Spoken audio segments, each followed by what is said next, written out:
All right, sixth graders, let's talk about how we're going to glaze our ceramic pieces. This is a piece I threw on the wheel a long time ago, and I actually flattened one side and put a hole here to hang the pot and a hole there for drainage. So it's kind of a fun thing that I found in the kiln room. And I made a little sketch, as some of you did, right here, just kind of planning out what I think I might want to do on my piece. Now, obviously I can change as I go along. I don't have to stick to that completely, but it gives me a good starting point. So what we're gonna do first is draw with a pencil your design. Now I'm gonna go all the way around, but I don't want you to have to sit and watch all of that, so I'll just draw part of it. But what I want you to keep in mind is that you can divide up your space. So I've got this kind of leaf pattern that I'm going to do. So I'm gonna try to space those out evenly. That's a good place to start if you're doing a pattern, and then kind of fill it in from there. So I'm not gonna worry about this being completely perfect. Move it here so you can see. So I'm sketching it on with pencil. You can erase if you make a mistake, and it's gonna smudge and get a little bit messy, but remember the pencil burns away in the kiln, so don't get frustrated if you feel like it's getting messy. If the pencil's smudging, if you have to erase, remember that's all going to burn away in the kiln. So I'm just gonna do 2 of those, and then some circles here. And I think I wanted to try one shape. I'm gonna change my mind a little bit, make it a little bit higher. Okay, so that's the pattern that I'm gonna do that's going to repeat. I'm only gonna do one section of it right now. So let's talk about our colors. Now, because we're not at school and I couldn't send home every color in a million containers, what I thought we would try is just using the primary colors. So we're gonna review our color wheel, and what I did, you don't have to write them down on your paper plate that I gave you, but I wrote down kind of what a color wheel looks like to remind you. So you've got yellow, blue, and red are your primaries. I gave you white so that you can make tints.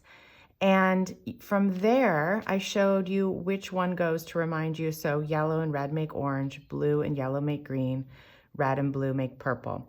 Within that, remember that there's different shades. So this color wheel is really big, so it's hard to see, but you can see here kind of the different shades of the oranges. The purples can be more red, they can be more blue. The greens, let's see if I can get the greens, can be more yellow or more blue, okay? So have fun mixing. It's gonna be a fun surprise to see what it turns out like. Don't stress too much. I'm gonna try this.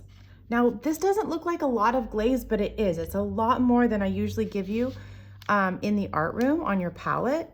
So just start with a little bit. The only time you might wanna mix a lot is if you have a big area. If you wanna do a big solid area, you're gonna have to mix a lot so you don't run out and then have to remix it. But I would recommend you doing just a pattern like this, or some kind of image where you leave one side white and maybe even the background white, because we don't have a ton of glazes and that might take a long time, but I'll leave it up to you. I'm gonna clear glaze these for you and then get them back to you. Okay, so here's my color wheel. Looking at my design, I've got a blue that I want to be a little bit purpley. So let's try and make a purple. Now remember, the red is really strong. That's the strongest primary, so you need the least amount of that. So maybe my recipe to start will be 3 or 4 scoops. You can rinse in between so you don't muck up your colors. And then start with a little bit of red and see where that takes you. Okay, so see how that makes it a little more purpley? Let's pull it out here. Now it's gonna look a little bit mauve-y, but it will be brighter in the kiln. Maybe I want to make it lighter so I can mix it like that. Go back and forth. So that's more of a blue purple. This is more of a red purple. I'm gonna mix them together to keep it more blue. But do you see how I changed the blue there? So I'm gonna use this now and just go ahead and fill it in. It's kind of a gray blue, which I like. It makes it not as bright, but if you wanted a bright blue, you could go ahead and just use the plain blue. You already know what that looks like, or you can add white to it. And what I would do is I would do all of that color, all of these blues, before you move on to another color, because this is going to dry pretty quickly, and then you don't have to keep rinsing your brush. So do all the leaves, or whatever you're doing in your pattern, all of these. Okay, I forgot this line. Look at my brush, I'm getting a lot of glaze just on the tip and not pressing very hard. Okay, so now I'm gonna rinse and dry, and I wanna make an orange for these dots. So I'm gonna take some yellow.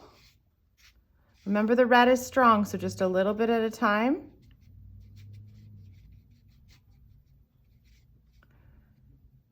Little bit more, little bit more.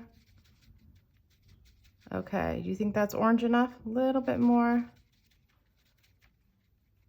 Go slowly because you can't take it out, but you can put more in.